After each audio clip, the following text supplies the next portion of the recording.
Hello and welcome to the latest episode of the Online Warriors podcast. This is the final episode of January, coming in right at the buzzer on January. January is one of those months that has 31 days. And we're doing a morning record. It is before noon. Those are relatively rare for us. But I'm feeling good. I got my coffee. I got my two pals, Nerdbomber and Techtic. Are you guys sufficiently caffeinated? Yeah, I'll be all right. I've had a cup of joe. Why is it called a cup of joe? Do we know the etymology of that phrase? It's a dark story and we really shouldn't get into it. I think it may be because they also call coffee Java, right? So maybe it became Joe because it's short for Java. Also, Java's a place. So I'm kind of confused about the whole Java thing. I really don't know. It might be a dark story, as Techtic is saying. I think he's joking. Veils of maybe it's not a joke. cannibalism. Really? You think that's where we're going? Yeah. Well, then you're right. Let's not talk about it. My coffee. I just finished my coffee. So I'm in a good spot. My wife's getting back into tea, which I had a tea phase that I'm off of tea. Is she watching like the Crown or anything like that? Like anything British? I feel like the British have their tea. That might be a stereotype. It's a health thing. Okay. Tea is like, I think tea is healthier for you. It is. And like, especially if you get into the herbal teas, I know there's a lot of benefits to specific herbal teas. Like I think green tea is supposed to be good for something immune system wise. And I know if you get into like the chamomile, it's supposed to be good for stress. Well, yeah. And it's like, I think, and I agree with this, not that I'm drinking the tea with her, but I agree with this aspect of it. I think it's just like very often in life, you encounter situations. I encountered this situation yesterday where like, I'm not hungry or thirsty. I want flavor, you know? You ever been in that situation? And like in other circumstances, you might be like, I'm going to have a glass of wine. But now you can be like, I'm going to have tea, which provides the flavor, but I can also feel better about it, you know? When I'm in that mood lately, I get into like seltzers. Like, especially if I'm stressed or something, like instead of going for a glass of wine or something, I will go for a seltzer, which I feel like is healthier. Like, not that wine is horrible, but like alcohol in general, I think is not necessarily great for your body. But I've been leaning towards the seltzer. Now you're talking about alcoholic seltzer. No. Leaning towards like just standard bubble water. No alcohol. Yeah, we go hard. This household is like sponsored by LaCroix. We're propping up LaCroix in this house. Not that they need propping. They're a massive business. But like we go through... I'm not exactly proud of this, and like it started with my wife and then it kind of bled into me, is like we go through lemon LaCroix specifically at like a pretty alarming rate, but it's like they haven't really found, correct me if I'm wrong, haven't they not really found anything wrong with sparkling water yet? It's only a matter of time, but like I think it's still generally considered pretty good. The main things that I know is the liner in the cans is plastic. There's a thin plastic liner in any soda can, for anybody who didn't know. What's a little more plastic? I mean, I'm getting barraged with plastic all the time. And the other thing is potentially like the bubbles, the carbonation could be bad for your teeth enamel. But like, again, everything that we have, like coffee is terrible for your teeth enamel. So is anything acidic. So whatever. Right. I'm surprised though, if you go through that much, do you guys own a soda stream? You know, we don't. Back when it was just her doing it, I tried to sell her on the soda stream. She said no, and I don't even remember why. It might be a worthwhile thing for us to do. It's just like, there is like a convenience factor. And again, I'm really not proud of this. Like, I'm super not proud of this now. Like, we also have a Brita filter in our fridge, but we never, just the act of taking it out and filling it in the sink, it seems like was too much for us. The convenience of bottled water, which is, I know, terrible for the environment. That's also more plastic. Like, we caved and we're buying bottled water now, which is really bad. I want to sell you... I think LaCroix is the same thing. It's like, it's more convenient because you can just take a can out, pop it, and that's it. Okay. Like, so I have two things to sell also, you. sure, it's way more expensive. The soda stream, you make the bottles in like a liter or so. So just make a bunch at the beginning of the week and then you have a ton.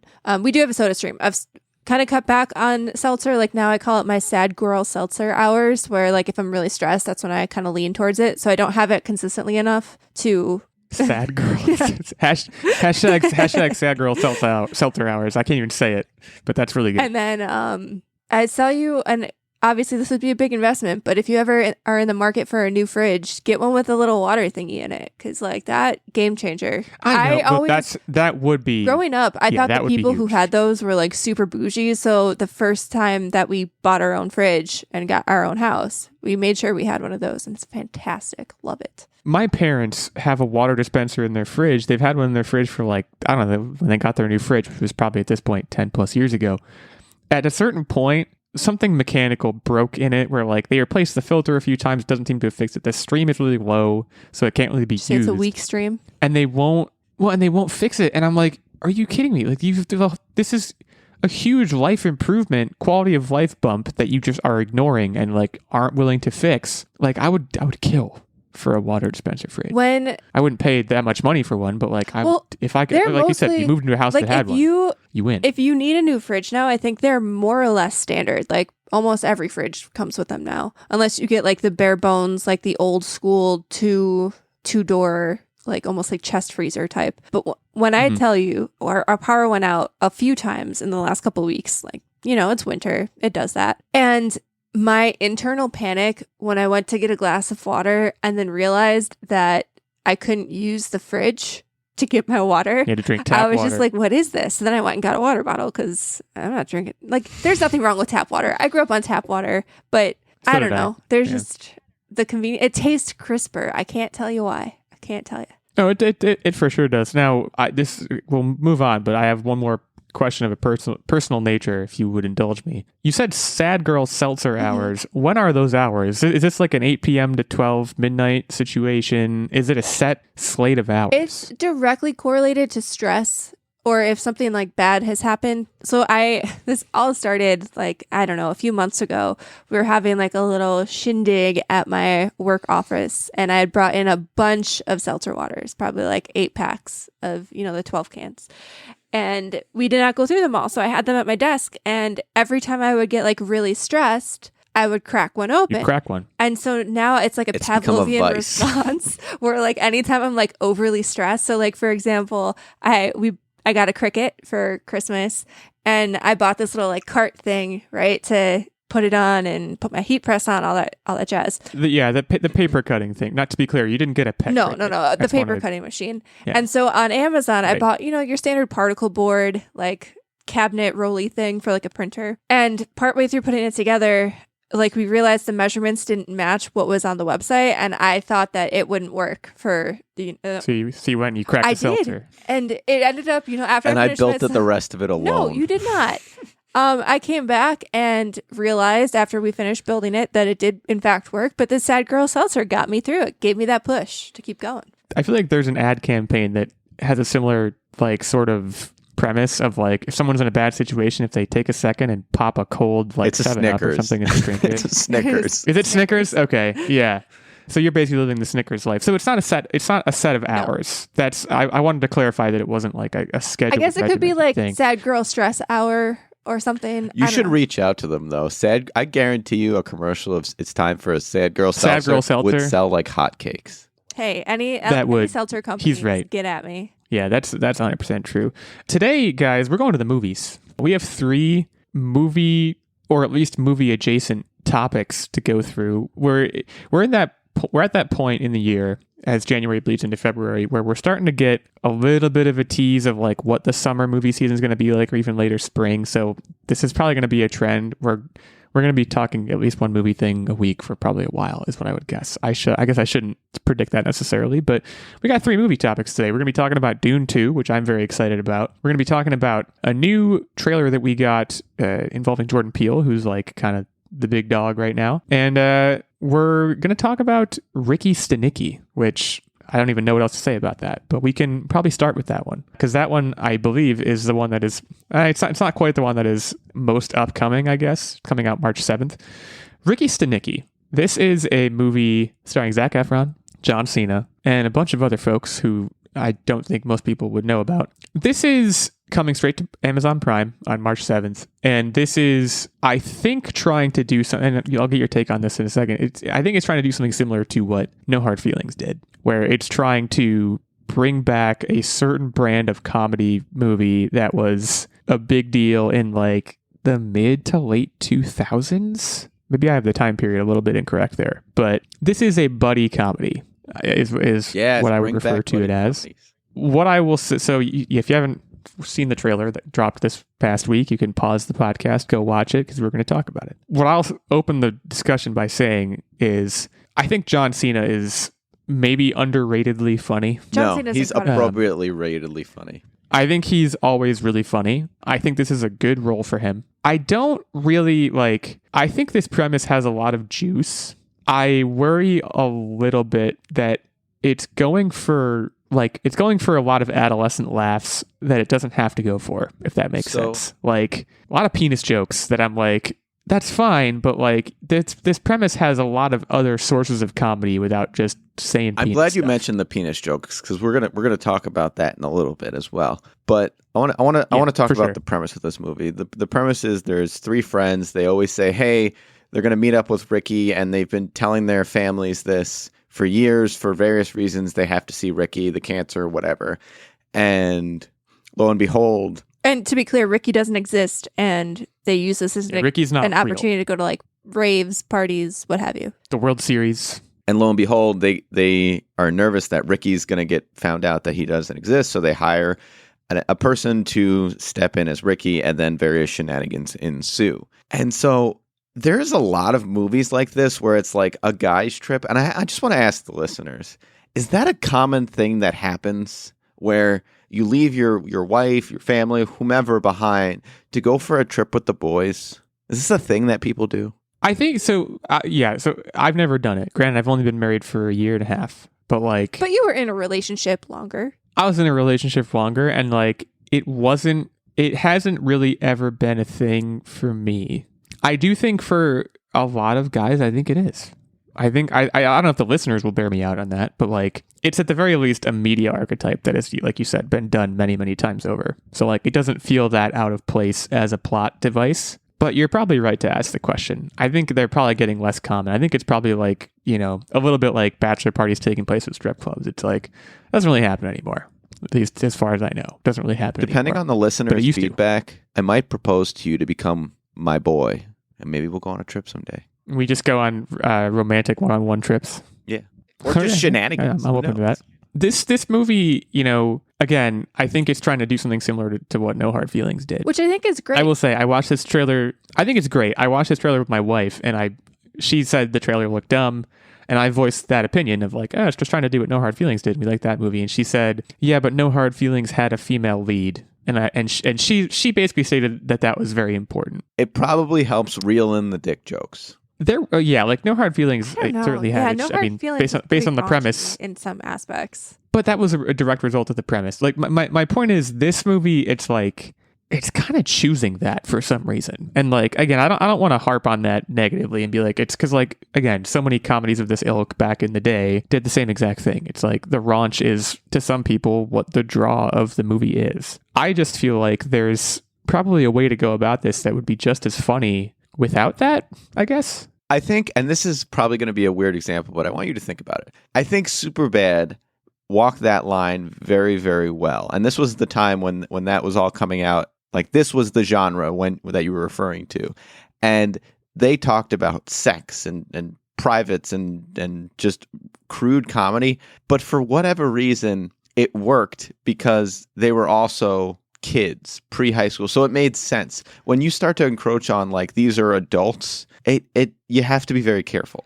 I think that this is going to end up a little bit more like Tag, the Jeremy Renner, other people in this movie who I can't remember movie that came out. Ed Helms. Yeah, I never did see this movie, but I know. And I think Tag, in its trailer, if I'm remembering correctly, Tag leaned into the raunchiness to try to get that comedy factor out there, but it ended up being a little bit more heartfelt of a movie. And they too were older men who were in committed relationships, and most of them at least. And it ended up being a good balance between, the raunchy stuff that will draw in a slightly less mature crowd and a more mature adult comedy. And I feel this has the potential to do that, and they probably are just leaning into maybe the dick jokes and all that kind of stuff for the trailer. Which I think there's also an argument to be made though, because another movie similar to this was Hall Pass. If you remember that movie, where two guys that are husbands, their wives give them hall passes. So the whole premise of the movie is we're gonna go out and we're gonna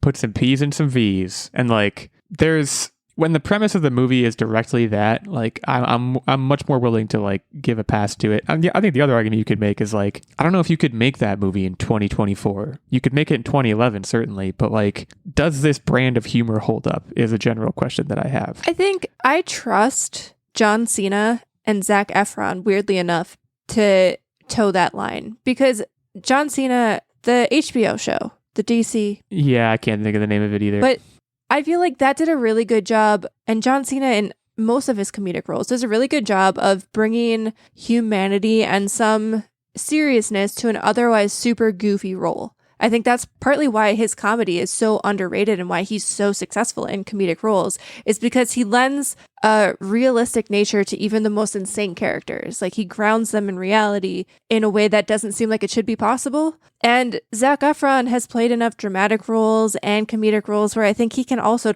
probably toe that line as well.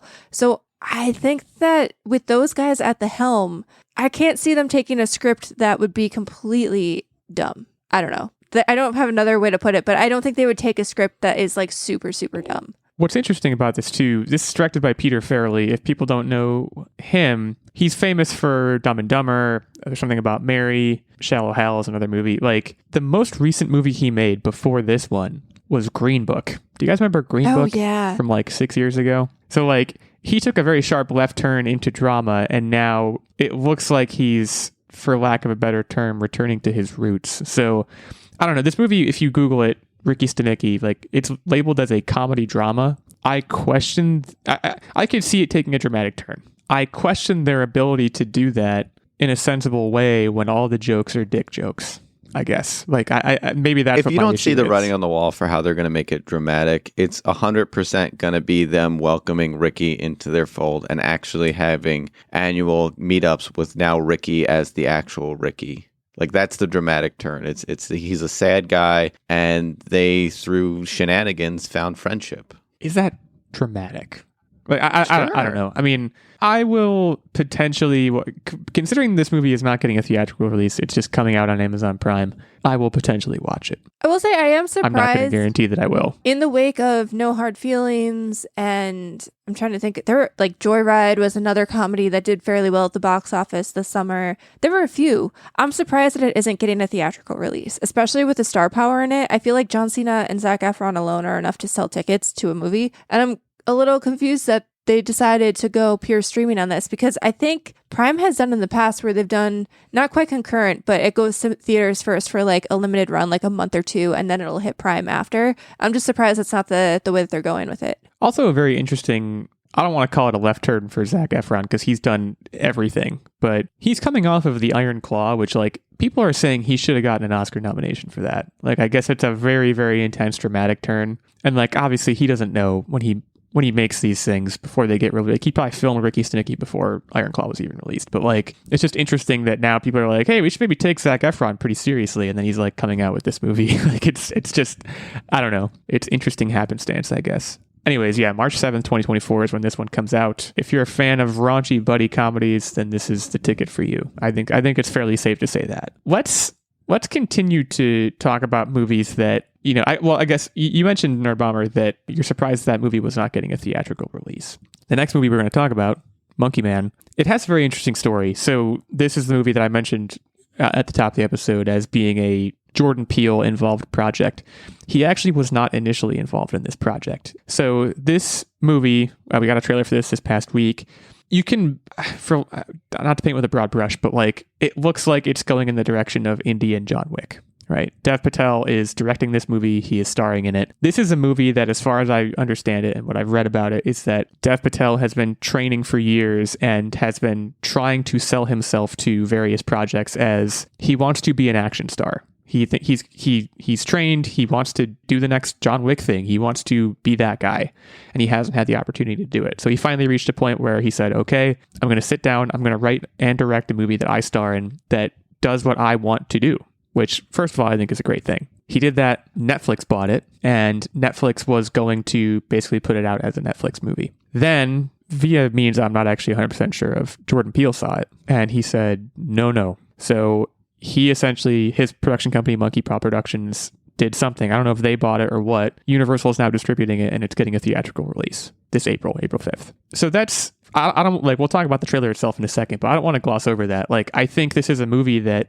probably has a very different life in theaters than it would on Netflix. I think on Netflix this would get passed over quite a bit. I think in theaters it could potentially have a very successful run. And I think it's really great that Jordan Peele, what this implies to me is that he's actively looking for things like this, things that take a genre and do it in a different way and do it in a way that looks successful, and he wants to elevate those things. Obviously it stands to benefit him too financially, but I do also like to think that he is, from a creative perspective, looking to do that and constantly looking for things to elevate. So that all is great. Also, I see what he sees and why he wanted to invest in this movie. Likewise. To say that this is just an Indian John Wick is not doing it justice. And I don't want to throw shade at John Wick because it is a good you really series. Can't. John Wick is amazing. But, yeah. But what this did, and what I really like that it did, is it gave you an action thriller, sure, but it has the veil of the story of Journey to the West sort of following you through the story, and in the background where he is the Monkey King, so to speak, and he's trying to take down the Demon King, rather. And I think that's so cool. You even saw this one, it looked like the final fight scene, right? And you saw the painting of Journey to the West in the background. So not only do you have this action thriller, but you have this artistic playing of an old legend and story going on in the background. And I think that's so cool. Yeah, I think this could be, I think this looked great. And to be clear, like me saying Indian John Wick, that was not my intent. My intent was not to minimize what this is in any way. I love John Wick. I haven't seen the second one, but I've seen the first, the third, and the fourth. I think that each one has been better than the last. I think this could be a huge jumping off point for Dev Patel, who, by the way, has had a lot of success in his own right already. But I believe this is the first movie he's directed and written. I always think it's very interesting when someone directs themselves in a movie. I have a hard time even understanding exactly how that works a lot of the time. Especially when they're the main character. It's one thing, I feel like, to be a director and maybe you have a bit role and you only show up as a side character, but when you are the main guy and the camera's on you most of the time, how are you directing other people as well when you're you can't see what's happening? I have this vision of what a director does, and they're sitting in their chair watching, the film being filmed. And because they have the big picture, they can see dude in the background isn't quite looking as angry as I want him to look. So we'll cut and redo that take. Right. How do you do that when you're the one in the moment acting? I imagine the answer is you're relying a lot on your AD, your assistant director, and your cinematographer to get it right. And then, of course, you're probably watching the dailies when it's all over and saying, hey, this looked not great. Let's do this again tomorrow. That's probably how it works. But the point is, this movie, which I think looks very poised for success, I think it looks very flashy. I think it looks like a movie that is going to get a really good critical and commercial response. And if it does, assuming it does, he's going to reap so much of the success because to a large extent, it's literally all him, right? He's writing it, he's directing it, and he's starring in it. If you're going to call out any single one thing, chances are it's going to be one of those three things. So it could be really huge for him. And I do believe him. Even just watching the trailer, not seeing the rest of the movie, I totally believe him as an action hero. And it sounds like, again, the subtext here is that he's been working very hard for it. And it's hard for me to understand why people seemingly cannot see it, because I think it's very easy to see. I think some of it, some of his earlier roles, and not all of them, but some of them, I feel like he got typecast early in his Hollywood career as Slumdog. Yeah. Right? Slumdog, I never saw Slumdog. What? My understanding of it is that he's constantly being victimized and underestimated. Yep. Right? That's his, so it may be hard to wash that off. Now, recently he did The Green Knight, which again, I also did not see, but I think that was again an attempt to kind of undo that typecasting. But yeah, you're probably right. I might be wrong. And I heard decent things, I guess, about The Green Knight, but I feel like I've heard a lot of people I know didn't actually see it. We've all heard that it was pretty good, but I don't know a lot of people that actually watched it.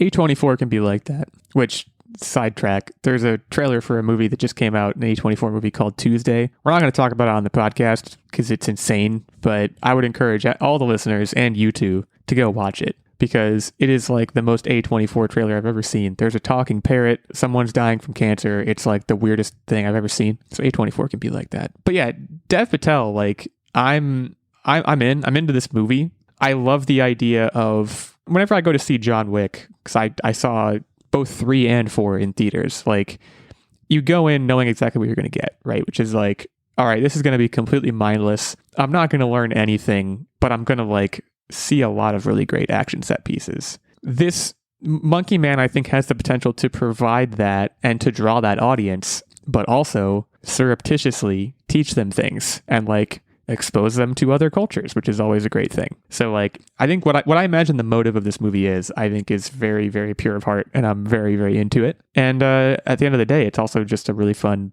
looking beat 'em up movie. So this is a definite, I don't want to say it's a definite theater watch for me, but it's a definite watch for me, no doubt. If I can swing it, I will see it in theaters. Yeah, I'm completely sold on both movies that we've talked about today. There's like no negative Nellies from me. Also, this is completely unrelated. I will watch both of these movies. I think they both look good. I was cleaning out an old purse of mine, doing, I don't want to call it spring cleaning because it's still winter, but just doing some cleaning, cleaned out an old purse. It was kind of beat up, so I was getting rid of it.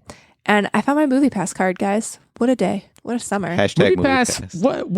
What an amazing summer that was for us. I think it was really a full year for me. What an amazing year it was. Wait, because we just did... Oh, God, that was so great. We had like an introductory trial. It was like 3 months for an even cheaper, ridiculous price. I think we paid like $5 for our cards for 3 months. And then after that trial, we canceled it. And the amount of movies that we saw for $5 was bananas. Absolutely bananas. Yeah, so Movie Pass, it is back. I think we talked about when it was coming but it's back. Not quite I just Googled same. Quickly. It's not quite the same. It's $10 a month. I'm looking at it right now. It's still pretty good. Let me say that. $10 a month, up to 2 movies a month. Cancel anytime is the basic plan. The standard plan is $20 a month, up to 4 movies a month.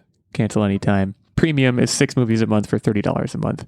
Now, I'm sure there are like loopholes or whatever. Like there's probably blackouts, and I again, that just sounds like it's too good to be true, right? So I'm sure there are, and there's also, it's worth noting, there are specific NYC and SoCal plans that are more expensive because, seeing movies in those places is more expensive. But like that on its face, if I had the level of free time I had when the first Movie Pass happened, which was a lot of free time, I would do this in a second. 2 movies a month is not that hard to swing. $10 a month is like pretty good. I'm into that. So I mean, I don't know, maybe Movie Pass should come back. So I'm starting to think that maybe I should do this.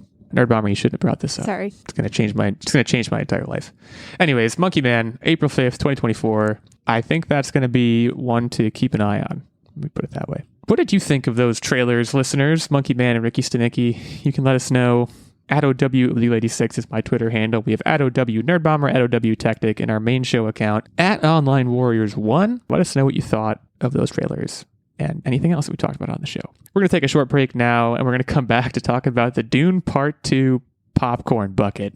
That's right. We're going to delve into that conversational topic. But before we do that, I would be remiss if I did not shout out our fantastic Patreon producer, Mr. Stephen Keller. Stephen's been with us for quite a while now. He supported the show at the highest of our 3 Patreon support levels, which is the night level. As a result, he gets his producer shout out every episode. He gets weekly input into the game segment. He gets the occasional guest spot on the show. And of course, he gets monthly access to the secret segment and the vlog. You want to be like Stephen. You want to reap those sweet, sweet benefits. But there's also a Squire level, which is 1 level lower, which gets you access to the monthly secret segment and vlog, and a page level, which gets you access to the monthly secret segment. The details on any and all of those levels of support can be found over at patreon.com/onlinewarriorspodcast. Head over there, say hi to us, say hi to Stephen. Consider giving back to the show that hopefully you are enjoying listening to. Thanks again to Stephen. We'll be right back to talk about the Dune Part 2 popcorn bucket. Welcome aboard Too Vague Airlines. We're cruising here at 40,000 feet. That might be too many feet, but what do I know? I'm not really an airplane. I'm a podcaster. Actually, I'm a co-podcaster. I'm the co-host of several episodes of the Too Vague podcast. If you haven't heard it, you're missing out. Check out the Too Vague podcast. Any place podcasts do whatever they do. Ladies and gentlemen, the captain has turned off the fasten seatbelt sign. For your continued safety, Too Vague Airlines requires that you keep your seatbelt fastened at all times while seated. But while you're seated, you can tune into the Too Vague podcast, TWOVAGUE, on your favorite podcast services and enjoy the flight.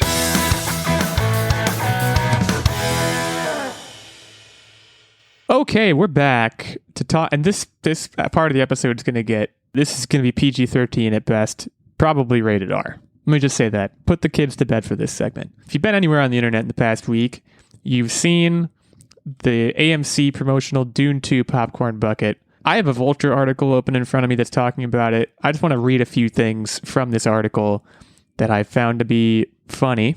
Can I quote myself real quick? Sure. When I referred to this topic, I said, we're going to talk about fucking popcorn buckets. But really, was I saying, we're going to talk about fucking popcorn buckets. You know what I'm saying? All right, let's go. Right. You said you decide where the comma is, which I thought was a good goof. Quote, it looks like a fleshlight, or a puckered butthole, or vagina dentata. Ooh, a vagina dentata.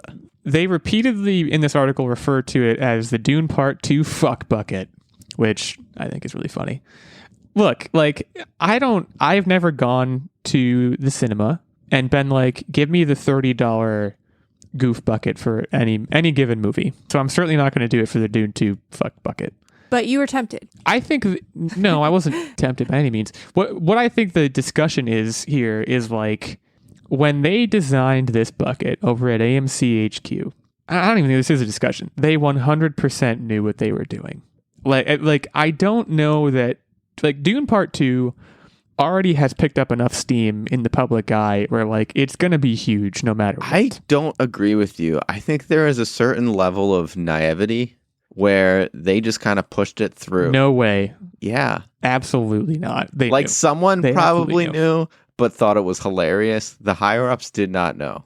They knew that this was going to go viral, and, like, the operative question is, does this going viral, like, I would love to know after the fact, and we can never know, of course, but, like, I would love to know after the fact, what does the Dune 2 fuck bucket do to Dune 2's box office numbers? I think it makes it go viral, and I think more people... It has to go up, it'll make it right? go up.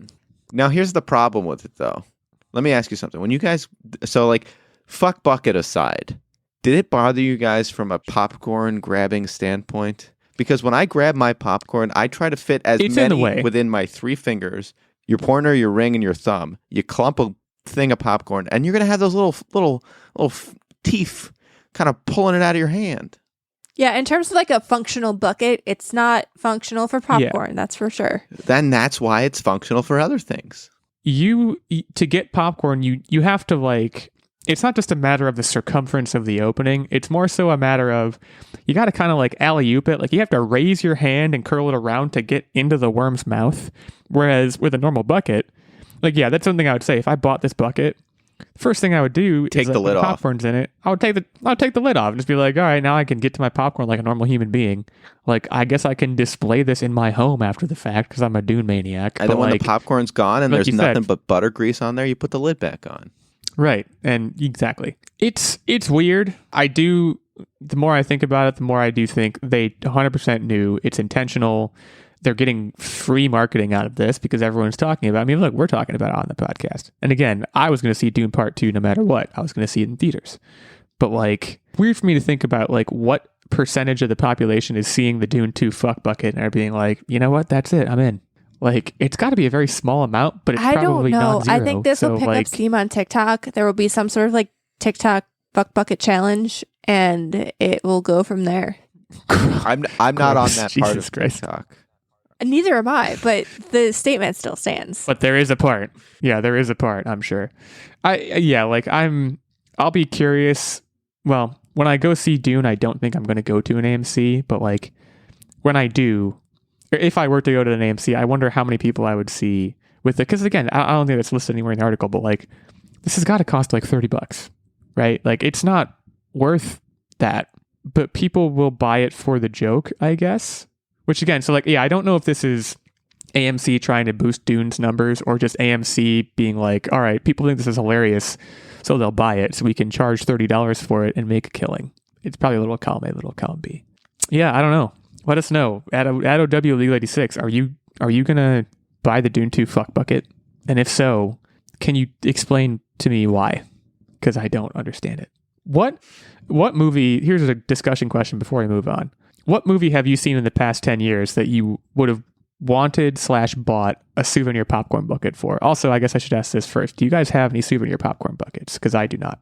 You've wanted me to buy the Taylor Swift New Eras Tour popcorn bucket, and they didn't have any.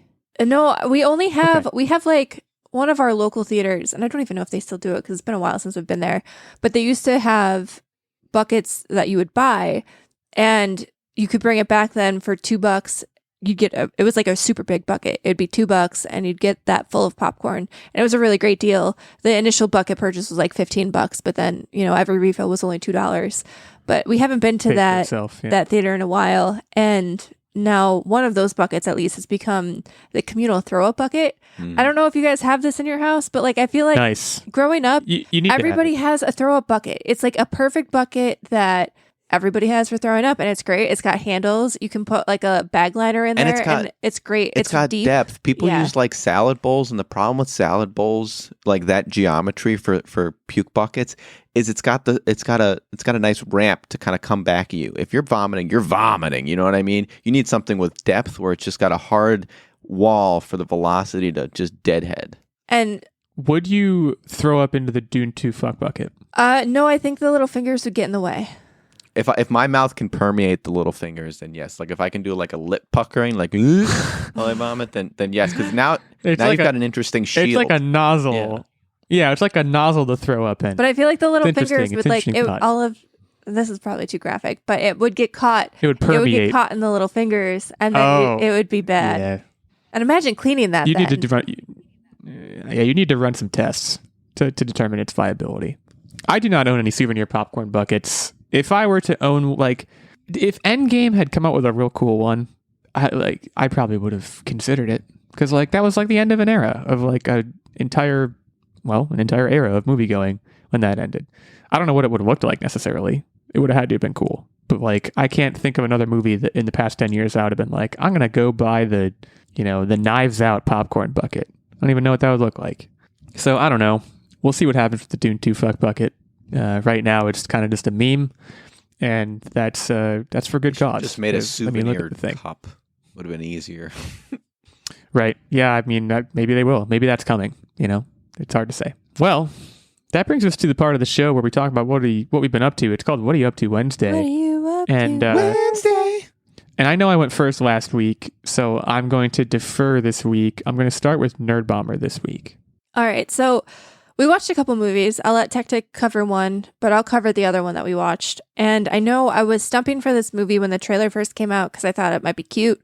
Spoiler alert, it was not cute. We watched Strays. It was bad. It was like, really bad. So now, do you remember can we Techtic, when you do the edit for this episode, insert the tape of me saying this was going to be bad? Because I know I really harped hard on the fact that this was not going to be good. I had high hopes. I thought it would be an adult version of Homeward Bound sort of deal. And instead, what they did with this movie is they just leaned into penis jokes and poop. And that's it. Yeah, like the majority, there's so many cool, fun things that you can do with dog humor. I feel like we all have, funny stories about our dogs and our pets. And every now and then they would like toss one to you, like the fact that dogs circle before they go to bed. And I was like, if the movie was more of this and more just like heartfelt stuff, and instead it was just like there wasn't. But it was never going to be that. They even made fun of like the dog narrating trope where it's like, this is James. And then like they were making fun of a dog that was doing that. And like that was funny. And then it's followed up by a scene where a dog is trying to get his junk rock hard enough to pull a thing of keys off a wall. And it's just like, what are we doing here? Who wrote this? And the cast was fairly good. I mean, they even got Dennis Quaid to make a cameo. How this movie was so bad, I will never understand. Like, I don't get it. This was 100% written by 12-year-old boys. 100%. That is exactly the vibe that it gives. I think if you played back the episode where we talked about it, I feel like I might have said that. Like I'm feeling very validated right now because I knew that movie was going to be bad. I'm sorry you had to go through that. But like it shouldn't have been this bad. And you've got Will Ferrell, who has been doing a great job of doing more heartfelt comedies. Like if this was something in the vein of like Elf humor, but for dogs, it would have crushed it. It seemed like all their actors left their self-respect at the door. Well, sometimes there were times when it seemed like the actors didn't even necessarily want to be there. Like the voice actors, like you could kind of tell that they just kind of mailed it in. It was just like, what are we doing here, guys? It was almost, I don't usually turn off movies. But about halfway through, because this was something that Techtic was like, hey, I'm feeling a dumb comedy. Let's keep the ball rolling. Let's watch Strays.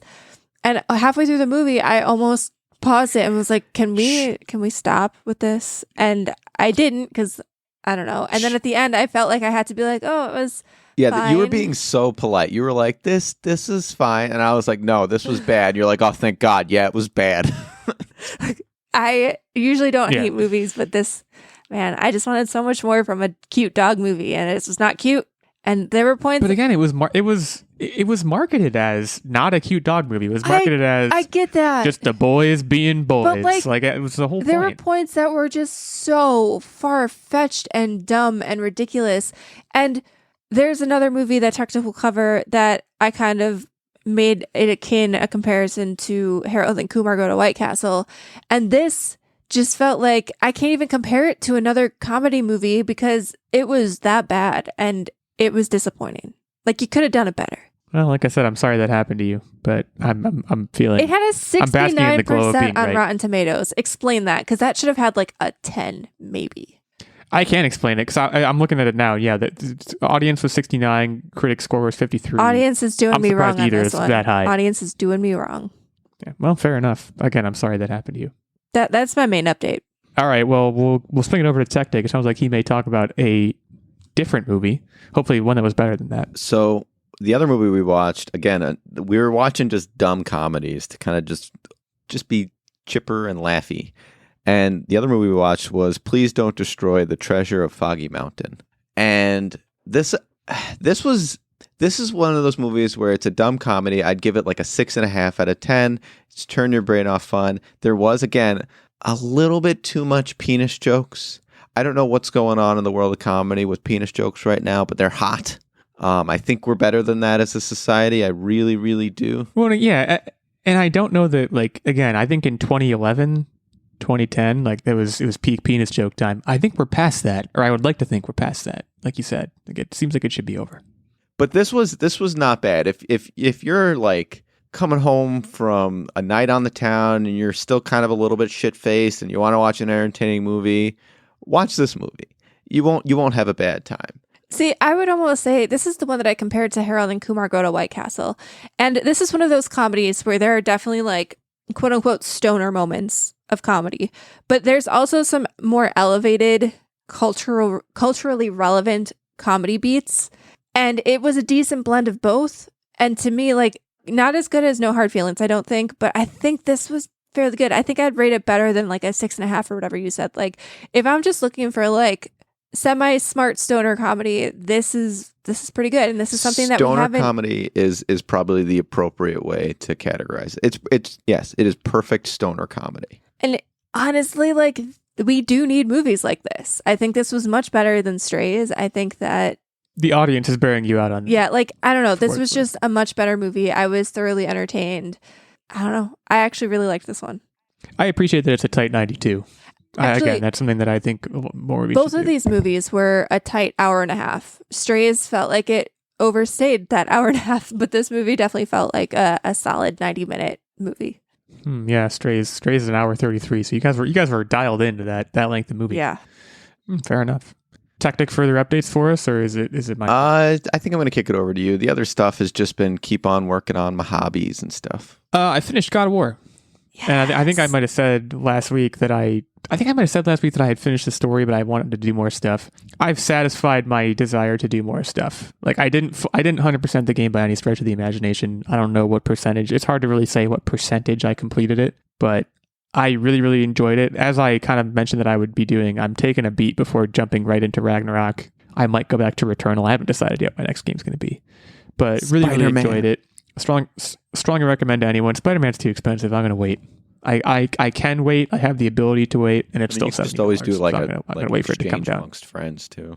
That is an option because I have to give you guys back God of War because that was one that you guys let me borrow. I'll consider that. But yeah, it was a great game. Recommend it to anyone who's looking to play a good game, I guess. Continuing to read Murtagh, and it's great. It's very long, so I'm going to be reading it for a while. I think I'm between a quarter and a third of the way through. It's ramping up. It is doing a decent job reminding me of things. It's gotten better at that than it initially was, is what I'll say. But the main update I want to provide is also a movie.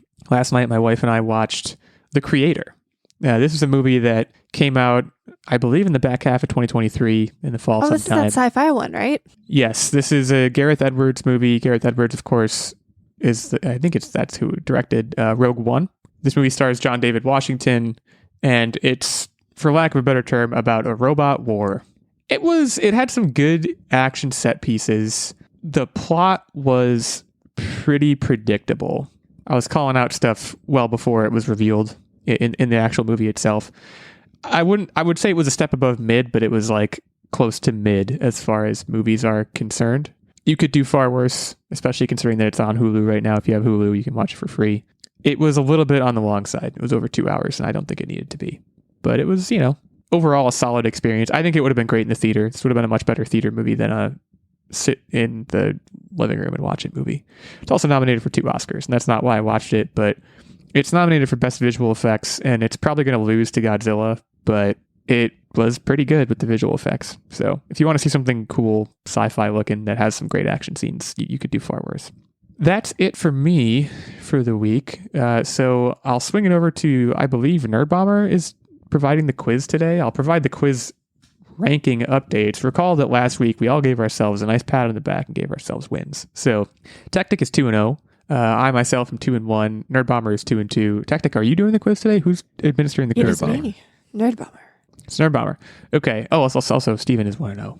I neglected to mention that. So Techtic, as our resident 2-0 boy, good luck. I don't know.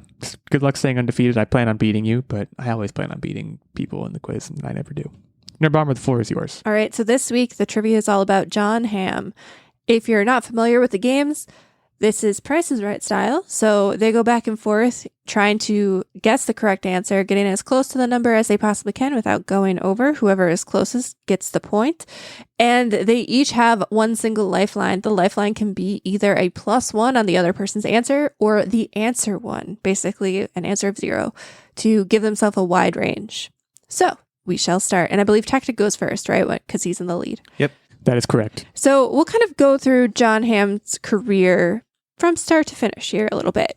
So after he graduated from college, Jon Hamm actually returned to his old school, alma mater, not college, to teach where one of his students was Ellie Kemper. What grade did he teach? I thought you said he went back to his college. Primary schooling, K through 12, to teach, where one of his students was Ellie Kemper. I'm going to say he taught... I don't think he has a teaching degree, so it's going to be like some gen ed class. So it's going to be like a high school where they're like, oh, let's get someone of industry or something. And I'm going to say he taught 10th grade. It's a strong guess. I am going to undercut you, simply considering the age difference between those two people. I think I'm going to undercut you a little bit. I'm going to say 6th grade, thinking that it's somewhere between those two answers. All right. Illeagle gets the first point. He taught 8th grade acting. And Ellie Kemper then would go on to have him star in his show, The Unbreakable Kimmy Schmidt, later in life. So when telling... Sweet, I'm on the board. You're on the board. When telling his, story of success, Jon Hamm has said that he kind of set himself an internal deadline at a certain age where then he would give up trying to make it in Hollywood if he wasn't successful. What age was his internal deadline? Well, he didn't hit it, that's for sure.